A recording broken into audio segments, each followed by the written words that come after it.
It is Monday, the 26th of August, 2019. First of all, we have to apologize for beginning this broadcast a little late, but this is news to the power of 24. My name is Eric Njoka. Good evening and welcome to K24 Evening Edition. Good evening. I'm Karen Karimi, and the sign language interpreter tonight is Walter Aseli. Now tonight, top managers at the Kenya Revenue Authority's Domestic Taxes Department are on the spot after the Directorate of Public Prosecutions, Nurdin Haji, warned of their impending arrest in the coming days.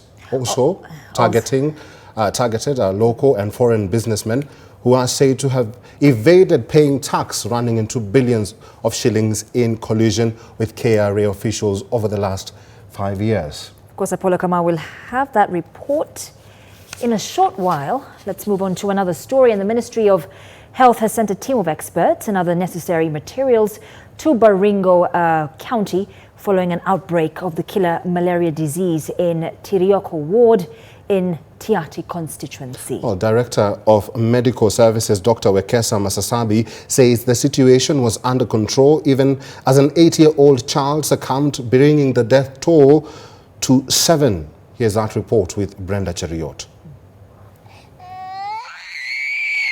Tirioko Ward in Tiati constituency, and a near humanitarian crisis was unfolding following an outbreak of the deadly malaria disease. Tears of pain flowing down the cheeks of residents, with the agony of being sick disabling their activity, not knowing when or where to get help.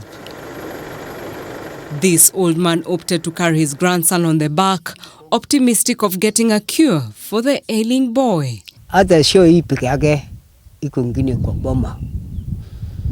Mama watoto wengine hakuna shida kama hii. Panda hii hakuna hospitali kabisa. Hizo hospitali hapo umechenga hapo mwaka ile imepita, lakini sasa hii bado kuchenga. The change in weather patterns has provided a hospitable environment for the female Anopheles mosquitoes, known for spreading malaria virus. We have lost 4 people, and this morning 1. So the number that we have is 5 people, but we cannot confirm if all of them are due to malaria or other ailments. Director of Medical Services, Dr. Wekesa Masasabi, however, said the Ministry of Health had sent medical supplies to the area to assist in combating the disease. Speaking to K24 on phone, Dr. Masasabi said, and I quote, "The situation is under control. We are supporting them with medicines and other supplies, nets and rapid diagnostic kits." He said a team of malaria control program has been sent to Baringo to offer technical support to the county health officers in containing the disease. In 2007, 22 people died of malaria, with the county government pledging to allocate more resources to health, a promise residents say has never been honored. The Ministry of Health is treating the malaria outbreak in Baringo County as a mere upsurge, with health officials being dispatched to contain the disease. Only time will tell for the region to be declared a malaria-free zone. Brenda Cheriot, K24 Evening Edition.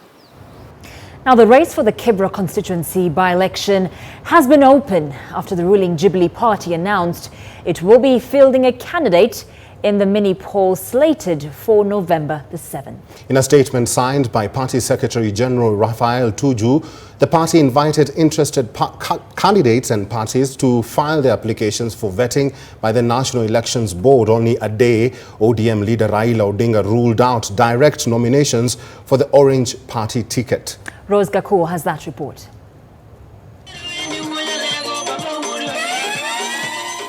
Kibra constituency Sunday as the ODM party unveiled over 20 aspirants for the parliamentary seat which fell vacant after the death of former Member of Parliament, the late Ken Okoth.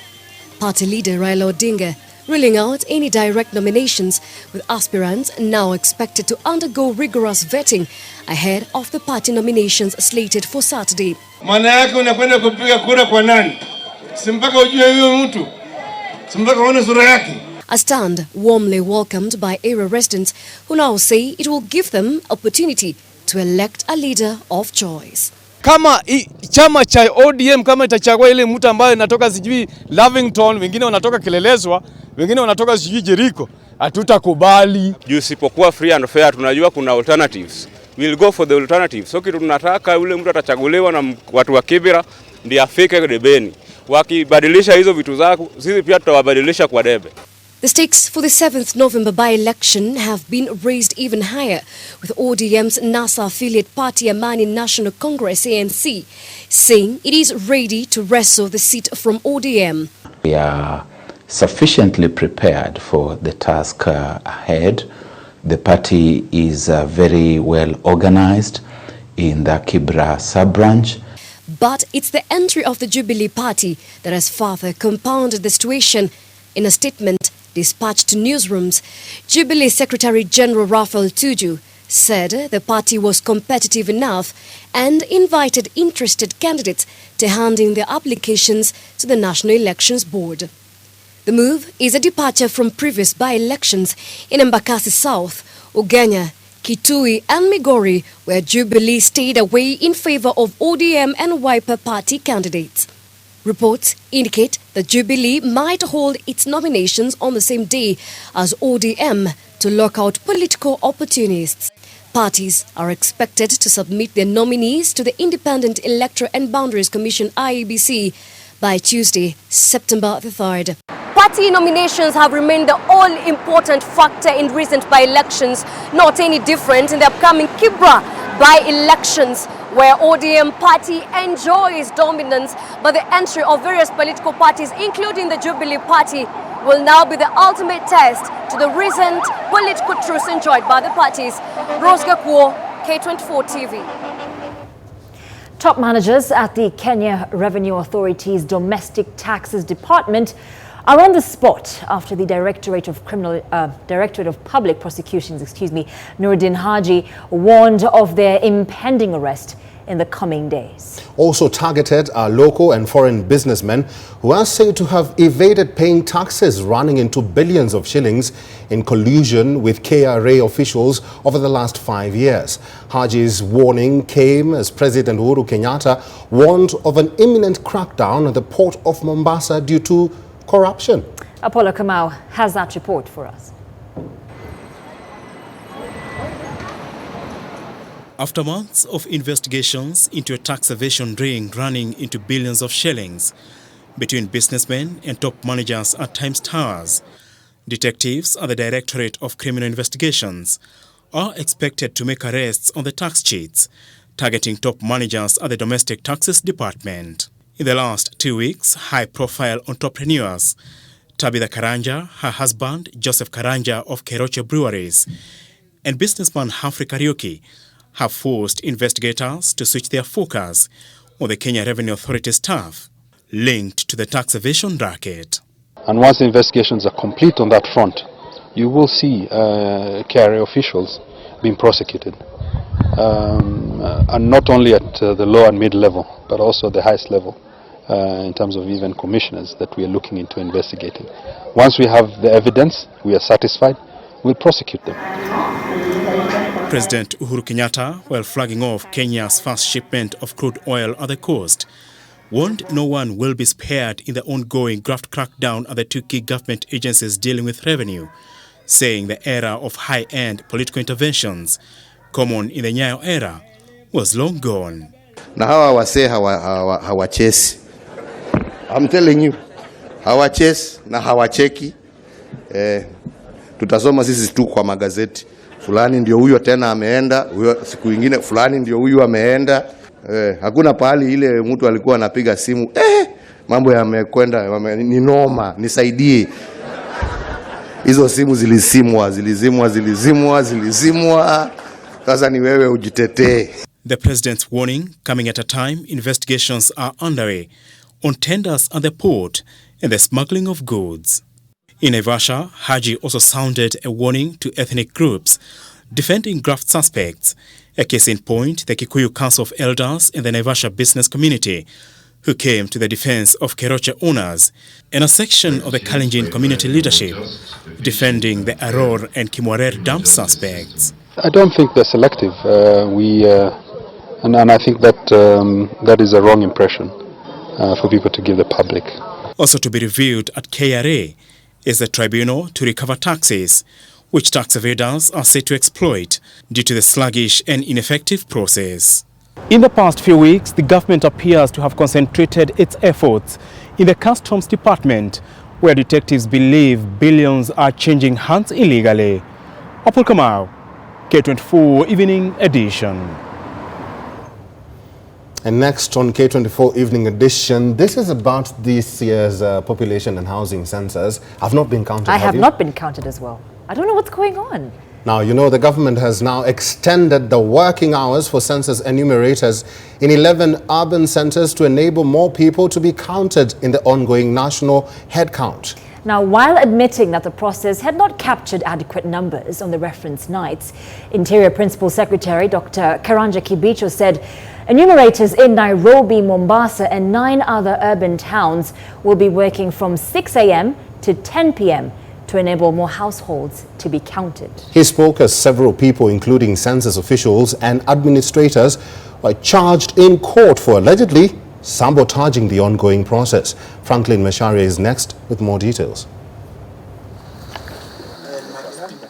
Day 3 of the enumeration exercise, and Kenyans continued to complain that the enumerators had not knocked on their doors to carry out the all-important exercise. Nina naishi Githurai Kibo Primary, but bado sijahesabiwa. Wamekuja kwako, umewaona popote karibu? Bado sijawaona. But the government was quick to acknowledge that indeed all was not well, and instead chose to change tact, extending the duration of enumeration per day in 11 urban areas. We'll expect in those 11 areas that the counting shall take place between 6 a.m. and 10 p.m. The affected urban areas include Nairobi, Mombasa, Meru, Nakuru, Eldoret, Kisumu, Kakamega, Nyeri, Kiambu, Thika and Machakos. In all other areas that have not been mentioned, we have also agreed to extend the enumeration period from 6 a.m. to 9 p.m. Lakini hiyo sio vizuri kukuja mchana kwa nyumba na wanajua hakuna watu wako huko, ni watoto peke yake. Wangeenda warudi jioni wapate wazazi wote wako. But even as the government urged Kenyans to get listed, it was tightening its noose on some of its officers who have been an impediment to the process. At the Kabarnet Law Courts in Baringo County, an MCA and a chief were arraigned for inciting residents to boycott the census. Ilchamus Ward MCA Joseph Lepar Salach and Salabani Location Chief Francis Olekipirich were arrested on Monday morning and arraigned before resident magistrate Vienna Mbogo to answer to charges of incitement. The suspects were accused of leading a demonstration a day before the census, claiming that according to the IBC maps, Kampia Motor area was in Baringo South. We will interdict him. We cannot allow officers who work for government to sabotage government programs. In total, 35 chiefs, sub-chiefs and enumerators have been arrested. It has been a thirsty, sober weekend for those people who love imbibing, but the Interior Principal Secretary Karanja Kibicho has some good news for them. Today, the bars can open at the official opening time of bars, which is 5, for avoidance of doubt. It is 5 p.m. to 11 p.m. Franklin Macharia, K24 TV. And so on Have Your Say tonight, we're asking you,